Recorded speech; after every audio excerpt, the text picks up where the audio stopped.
Quand on pense à l'Espagne au Portugal, on imagine souvent le soleil, les plages.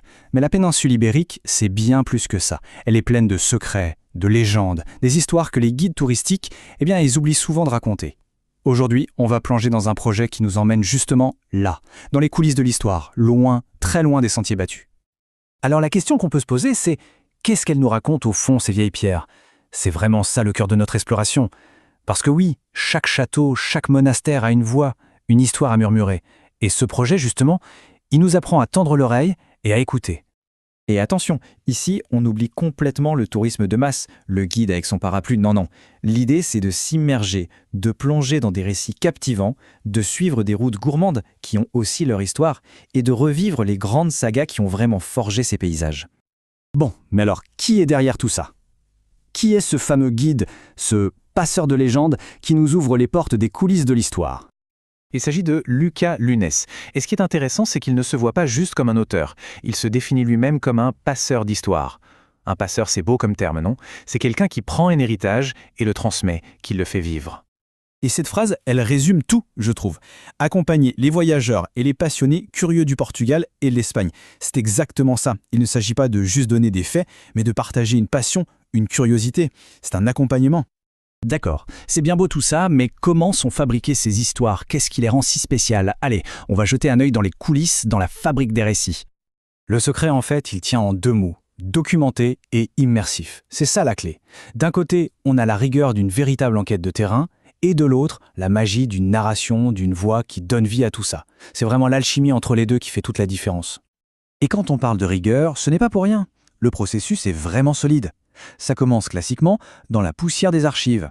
Ensuite, ça prend vie avec des interviews, des rencontres avec des historiens, des guides, des gens qui vivent sur place.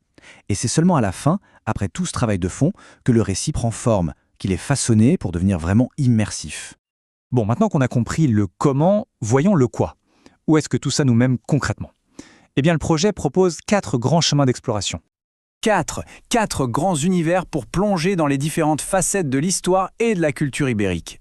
Alors, quels sont ces 4 mondes? D'abord, il y a les châteaux d'Ibérie, de véritables forteresses de pouvoir, chargées de mémoire. Ensuite, on a les monastères, des lieux incroyables où une partie de l'histoire de l'Europe s'est littéralement écrite. Le 3e chemin, lui, nous emmène sur les routes des vignobles d'Ibérie, un patrimoine mondial absolument fascinant. Et enfin, un thème plus humain, plus intime, les histoires migratoires, ces récits de franchissement de frontières, souvent poignants. Ok, tout ça, ça donne vraiment envie de s'y mettre. Alors la question c'est, comment on fait pour rejoindre l'aventure et pourquoi c'est une démarche qui a du sens aujourd'hui? En fait, l'intéja du projet repose sur 3 points essentiels. Premièrement, on l'a vu, ce sont des récits à la fois super documentés et vraiment immersifs. Deuxièmement, on ne fait pas que lire, on a une vraie connexion avec les lieux, avec des cartes, des conseils, c'est du concret. Et enfin, et c'est peut-être le plus important, c'est l'idée de créer un pont entre les cultures francophones de France, de Belgique, et les cultures espagnoles et portugaises. Et pour se lancer, c'est assez simple. Les 2 portes d'entrée principales, ce sont les livres numériques historiques et une newsletter mensuelle qui, chaque mois, vient livrer un nouveau petit secret d'histoire. Au final, la vraie question, ce n'est plus de savoir si on a envie de partir à la découverte, mais plutôt par où commencer. Alors, quelle sera la première légende à explorer?